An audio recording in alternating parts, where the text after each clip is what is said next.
Hello ladies and gentlemen, and welcome to an episode of Career Mode. Now I do feel the urge to burp, so if for some reason the commentary cuts off at a random point, just know that I've burped. I decided to dip my after 8s in Coke. Yeah, I tried that out. It tastes fucking good though, it seriously did. So if there's one pro tip you guys take away from this entire video, this entire commentary, then please make sure it is to try after 8s and Coke because it tastes godly. To those American people out there, or deprived British children, then Google after 8s, I guess. That's about as close as you're gonna get. Maybe Google Images. That's it's about as close as it's gonna get for you guys. But we have some European League football for QPR. It's an away game against Molde. There, not too sure if that's how you say it, but that's how we're gonna go with it for today. I decided to simulate this game. Was feeling pretty confident against this side, and we were pretty pumped for it. I put out a pretty solid squad. Muriel wasn't in the game, actually. I decided to leave him out because I did want to rest him. Obviously, with some upcoming games, you know, fixture congestion is always a real concern of mine.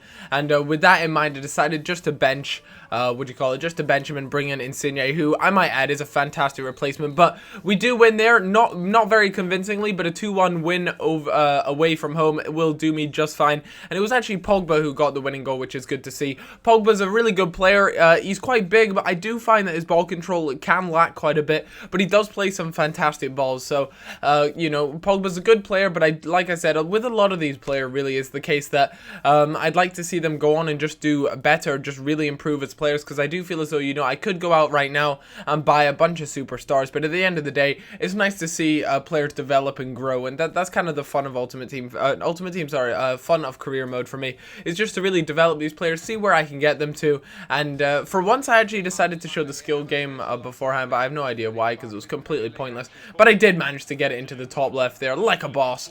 But I had a game up against West Ham, and West Ham are a good side. They're still in the Premier League, to those who are curious. That's one of the things I haven't really gone over, is like the relegations and things like that. But how about that for a ball to El Shaarawy? That was seriously just God mode of a ball. It could not have been better. It just completely sliced open the defense. The player who played it through, I didn't actually manage to spot the name, but opened up his body and played a fantastic ball with his right foot, and that is an absolutely wonderful ball through to El Shaarawy. So he should be very thankful, as that's a good goal for him to get, considering his lack of goals recently. But it didn't take long for West Ham to strike back through Jarvis and manage to pick up an equalizer. But Jarvis actually comes off for Leto there, or Leto, and Jarvis is actually a very fast player in this game. He really is quick. I believe he's a left winger in this game, I'm pretty sure.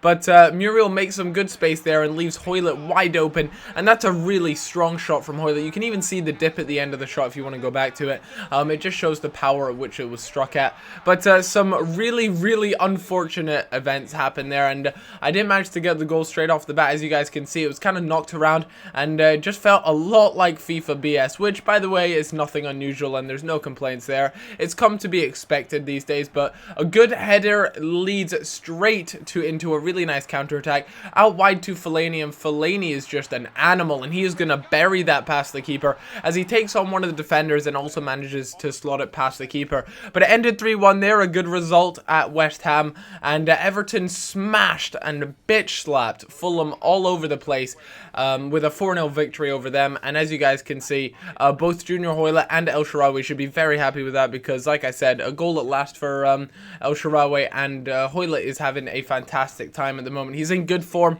he's doing well for the team, and I hope it really does continue, because he's an important player to the side. He brings a lot of pace into midfield, and just a good player to have around the place. I remember when I first started, I actually prioritized Raheem Sterling over him, and I feel as though that was a bit of a noob move, because he is actually really good, and I believe if he's not there already, he does actually climb to an 85 rated player, and I was really impressed with that. Really chuffed with the fact that he makes it all the way to that sort of level. But I do know that it does take a little while, and you do have to play him quite often for him to get there. But with that being said, you know, he has some really key stats that are highly rated, so he's definitely a strong player. If you're maybe a slightly lower rated team, you know, to start off with, maybe you're in the championship or something like that, maybe you guys can look to sign Hoylett. I'm not too sure how much he goes for right at the beginning. But a wonderful Route 1 ball through to Darren Bent. And Darren Bent's control there. And that finish was just immense. So props to him for that. And he definitely, they deserve the goal, you know, to go ahead like that. But again, they actually managed to go 1-0 up. And it's just such a pain. How about that? How about that for a tackle from Fellaini that wins the ball in midfield in such an important place? Muriel just... fuck you all, seriously. That was a really nice finish from him. Cuts inside and just rockets one. Those are the sort of goals with most players you'd feel as though, you know, it would just be an absolute wonder goal because they really shouldn't go in. But when Muriel strikes it, you always have this feeling in the back of your mind like, yeah, this could actually really go in. And in this case it did, which is really cool because Muriel is a god. But I rant about Muriel every time, but I can't get enough of him. And unfortunately for me, Darren Bent strikes again, giving them a 2-1 lead. And it just wasn't looking good. It just things were not, I wasn't pleased with the way things were going. But Muriel makes a dart down the line, but then cuts it back in to only fool the defender and manages to put it into the far netting and manages to pick himself up 2 goals in that game.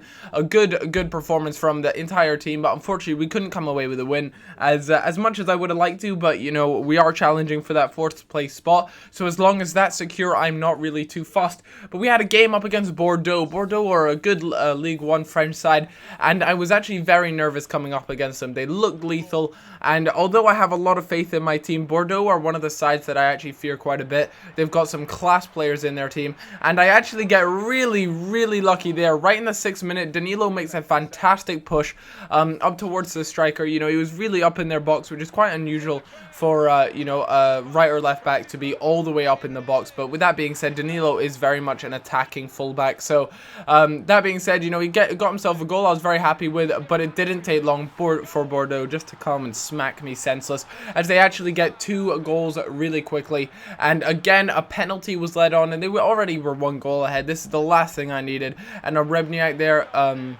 Brainiac, sorry, went straight down the middle, and that's just a kick in the balls. It really is.